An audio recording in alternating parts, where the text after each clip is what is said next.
ನಿನ್ನೆ couple friendly ಅನ್ನೋ ಒಂದು ಸಿನಿಮಾ ನೋಡ್ಕೊಂಡು ಬಂದೆ. ಸಿನಿಮಾ ಹೇಗಿದೆ, ನನಗೆ ಇಷ್ಟ ಆಯ್ತಾ ಇಲ್ವಾ ಅನ್ನೋದನ್ನು ತುಂಬ ಡೀಟೇಲಾಗಿ ತಿಳಿಸ್ಕೊಡ್ತೀನಿ.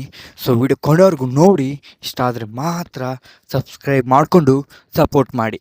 ಸಿನಿಮಾದ ಆನ್ಲೈನ್ ಸ್ಟೋರಿ ಏನಪ್ಪ ಅಂದರೆ, ಒಂದು ಸಿಂಪಲ್ ಆಗಿರೋ ಲವ್ ಸ್ಟೋರಿ ಯಾವ ಥರ ಕ್ರಿಯೇಟ್ ಆಗುತ್ತೆ. ಸೊ ತುಂಬ ಚೆನ್ನಾಗಿತ್ತು ನನಗಂತೂ ಆ ಕ್ರಿಯೇಟ್ ಆಗೋರು ಲವ್ ಸ್ಟೋರಿ. ಸೊ ಇದಕ್ಕಿಂತ ಮೇಲೆ ಹೇಳಿದ್ರೆ ಸ್ವಲ್ಪ ನಿಮಗೆ ನೋಡುವಾಗ ಸ್ವಲ್ಪ ಎಕ್ಸ್ಪೀರಿಯನ್ಸ್ ಇದಾಗ್ಬೋದು. ಸೊ ಅದರಿಂದ ತುಂಬ ಹೇಳ್ತಾ ಇಲ್ಲ ಆನ್ಲೈನ್ ಸ್ಟೋರಿ, ಒಂದು ಕ್ಯೂಟ್ ಲವ್ ಸ್ಟೋರಿ ಕೊನೆವರೆಗೂ ಯಾವ ಥರ ಇರುತ್ತೆ ಅನ್ನೋದನ್ನು ನೀವು ಸಿನಿಮಾದಲ್ಲಿ ನೋಡಿದ್ರೆ ತಿಳ್ಕೊಳ್ತೀರ. ಸಿನಿಮಾದಲ್ಲಿ ನನಗೆ ಇಷ್ಟ ಆಗಿದ್ದು ಇದರ ಫಸ್ಟ್ ಹಾಫ್ ಮಾತ್ರ ಸಖತ್ತಾಗಿ ಇಷ್ಟ ಆಗುತ್ತೆ ನನಗೆ. ಸ್ಟಾರ್ಟಿಂಗಲ್ಲೇ ಸ್ವಲ್ಪ ಫ್ಲ್ಯಾಶ್ ಬ್ಯಾಕ್ನ ತೋರಿಸಿ ಆ ನಂತರ ಪ್ರೆಸೆಂಟ್ ಸಿಚುವೇಶನ್ನ ತೋರಿಸ್ತಾ ಇದ್ದಿದ್ದು, ಆಮೇಲೆ ಆ ಲವ್ ಕ್ರಿಯೇಟ್ ಆಗ್ತಾ ಇರೋ ಸೀನ್ಸ್ ಇದೆಯಲ್ಲ, ನನಗಂತೂ ಸಖತ್ ಇಷ್ಟ ಆಯಿತು. ಇವನ್ ಆ ಕನ್ವರ್ಜೇಷನ್ ಸಖತ್ ಫನ್ನಿಯಾಗಿದ್ದು ಆ್ಯಂಡ್ ಆ ಟ್ರಾನ್ಸ್ಲೇಷನ್ ಮಾತ್ರ ಸಖತ್ತಾಗಿತ್ತು, ಎಪಿಕ್ ಅನ್ಬೋದು. ನನಗಂತೂ ಸಖತ್ ಇಷ್ಟ ಆಯ್ತು ಅದು. ನಿಮ್ಗೆ ಗೊತ್ತಾಗುತ್ತೆ ಆ ಟ್ರಾನ್ಸ್ಲೇಷನ್ ಏನು ಅಂದರೆ, ಸಿನಿಮಾ ನೋಡಿದವ್ರಿಗೆ. ಸಿನಿಮಾ ನೋಡಿದ್ಮೇಲೂ ಕೂಡ ನಿಮ್ಗೆ ಗೊತ್ತಾಗುತ್ತೆ.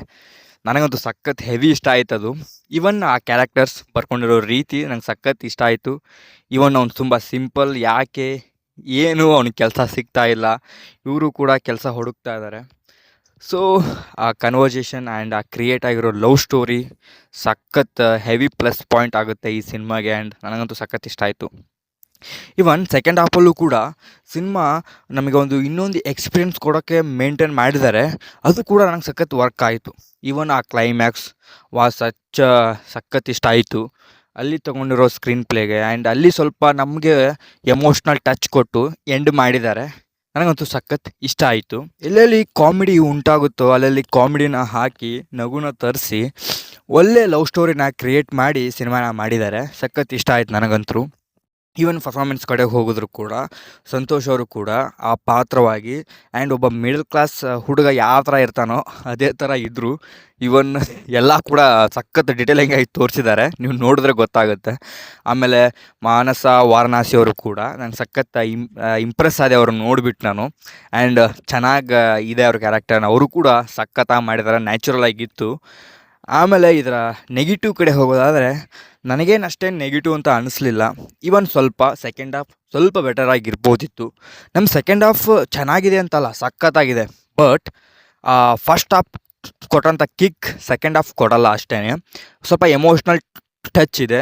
ಆ್ಯಂಡ್ ಸ್ವಲ್ಪ ಈ ಸಿನಿಮಾ ಅಂದರೆ ಫಸ್ಟ್ ಹಾಫ್ ಸಖತ್ ಎಂಗೇಜಿಂಗ್ ಆ್ಯಂಡ್ ಸಖತ್ ಎಕ್ಸ್ಪೀರಿಯನ್ಸ್ ಕೊಡುತ್ತೆ ಆ್ಯಂಡ್ ಸಖತ್ ಎಂಟರ್ಟೈನ್ಮೆಂಟ್ ಕೂಡ ಮಾಡುತ್ತೆ. ಇವನ್ ಸೆಕೆಂಡ್ ಹಾಫ್ ಸ್ವಲ್ಪ ಎಮೋಷನ್ ಟಚ್ ಇರೋದ್ರಿಂದ ಸ್ವಲ್ಪ ಜನಕ್ಕೆ ಸ್ವಲ್ಪ ಒಂದು ಬಾಳೆಹಣ್ಣು ಬೋರ್ ಹೊಡೆಯೋಲ್ಲ, ಸ್ವಲ್ಪ ಬೋರ್ ಹೊಡೆಯುತ್ತೆ ಅದಷ್ಟೇ. ಅದು ಬಿಟ್ಟರೆ ನನಗೇನು ಅಷ್ಟೇನು ಇದಾಗಲಿಲ್ಲ. ಸೊ ಒಂದು ಒಳ್ಳೆ ಸಿನಿಮಾ ಇದಂತೂ ಕೂಡ ಆಗುತ್ತೆ. ಟೋಟಲ್ ಆಗಿ ಸಿನಿಮಾ ಯಾವ ಥರ ಇದೆ ಅಂದರೆ ನನಗಂತೂ ಸಖತ್ ಎಕ್ಸ್ಪೀರಿಯನ್ಸ್ ಕೊಡ್ತು. ನೀವೇನಾದರೂ ನಿಮ್ಮ 2 ಗಂಟೆ ಟೈಮ್ನ ಆರಾಮಾಗಿ ಸ್ಪೆಂಡ್ ಮಾಡ್ಬೋದು, ಸಖತ್ ಎಂಟರ್ಟೈನ್ಮೆಂಟ್ ಆಗ್ತೀರಾ. ಸ್ವಲ್ಪ ಏನಪ್ಪ ಅಂದರೆ ಇದು ರೇಟೆಡ್, ಸ್ವಲ್ಪ ಇಂಟಿಮೇಟ್ ಸೀನ್ಸ್ ಇದ್ದಾವೆ. ಸೊ ಸ್ವಲ್ಪ ಫ್ಯಾಮಿಲಿ ಜೊತೆ ಸ್ವಲ್ಪ ಇದು ನೋಡ್ಬೋದು, ಬಟ್ ಅಷ್ಟೇನು ಇಂಟಿಮೆಂಟ್ಸ್ ಏನಿಲ್ಲ.